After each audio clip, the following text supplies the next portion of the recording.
Lesson 3.2 are the Jews in Ottoman Salonika. A lot of this will be include cultural history.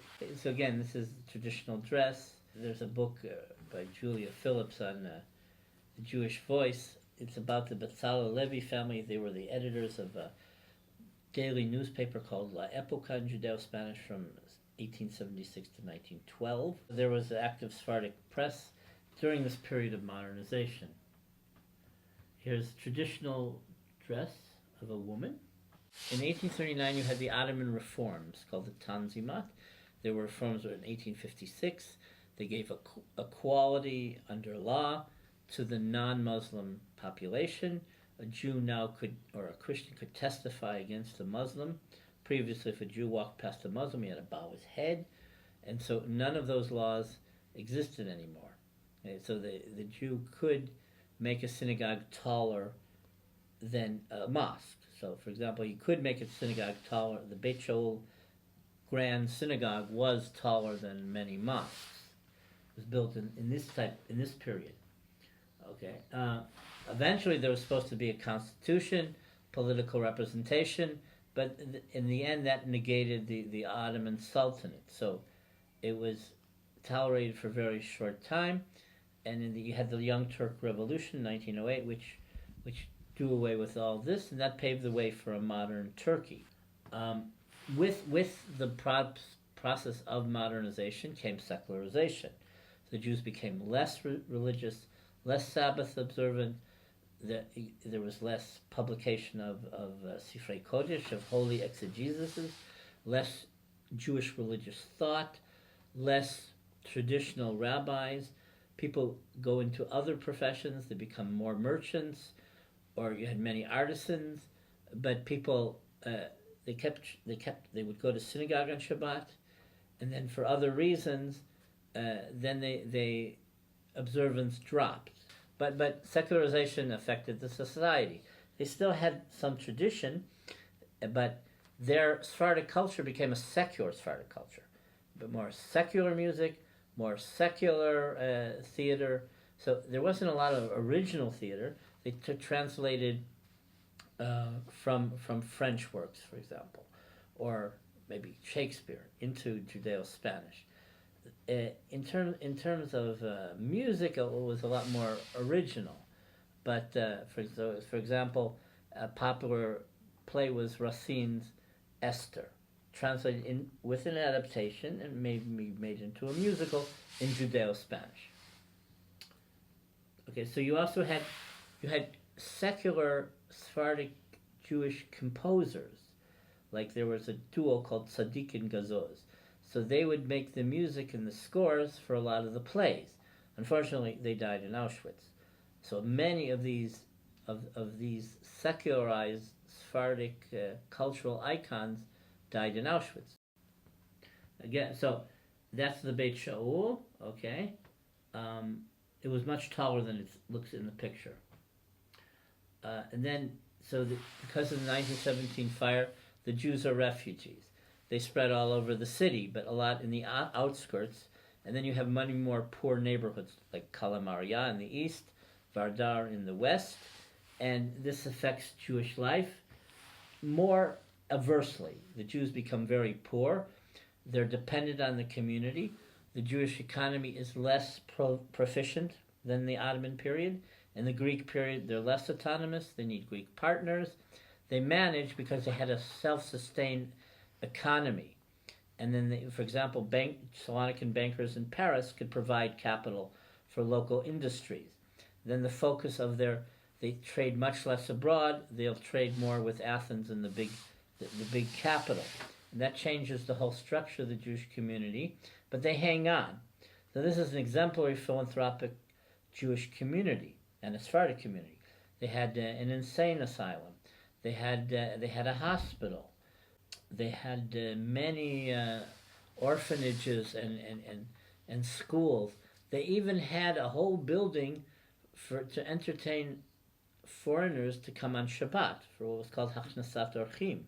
Not just if you showed up and okay, do you need a meal?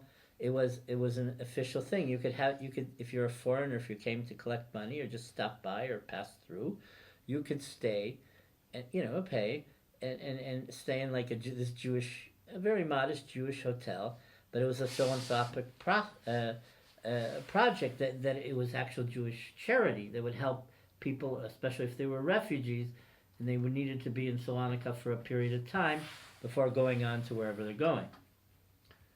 So under Greek rule, that's the beginning of the end until the Holocaust.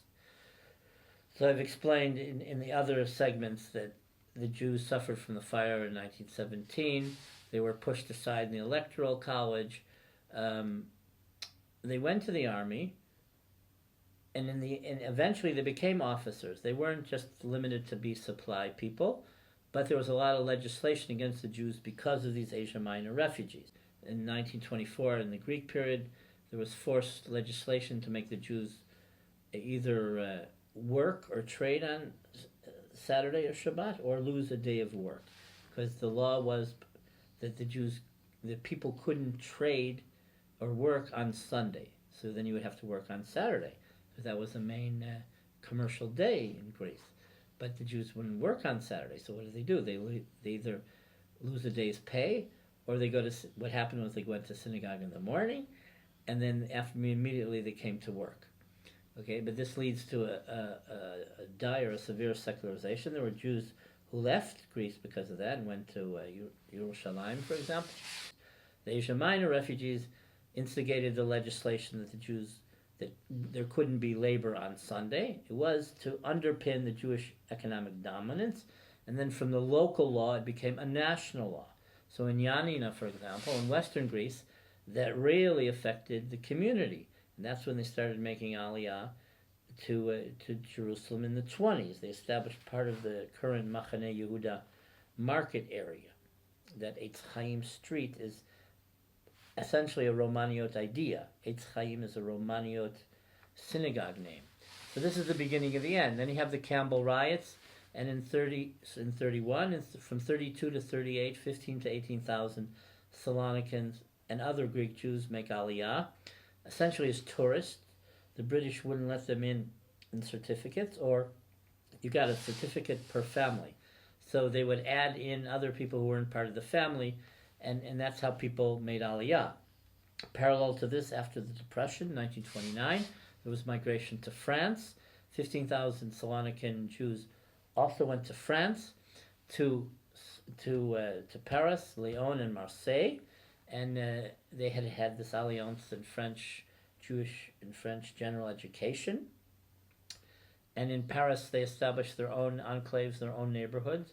So the 9th district was a middle-class Salonican and Sephardic district in Paris with their own synagogues.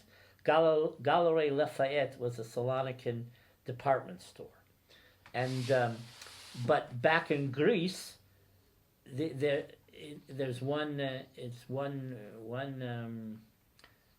jolt after another. So all this came in progression.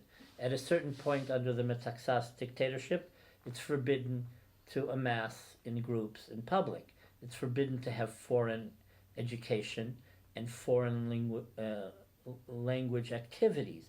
So the Jews in the late 30s, the press comes to a standstill. Public meetings, culture comes to a standstill. Also, Venizelos gave money for Jewish education, but then he also limited foreign language education. So everything becomes more Greek, but it becomes more watered down. So the Jews had their own Greek schools, and then for high school, you went to like Jewish commercial schools or general high schools, but which aren't Jewish anymore. And so the people's identities is much more secularized. There were a few astute Jews in the 30s. Let's say there was a senator named Asher Malach, or the Rekanati family, who were politically very active and Zionist. They already in 33, 34 said, if this is what's happening in Europe with Nazism, and Germany is going to expand, we're going to, somewhere along the line, we're going to be the victims. So those that went in the 30s survived, and those that stayed died. Most of those in Paris and in France also were deported a half a year before the Salonican deportations began.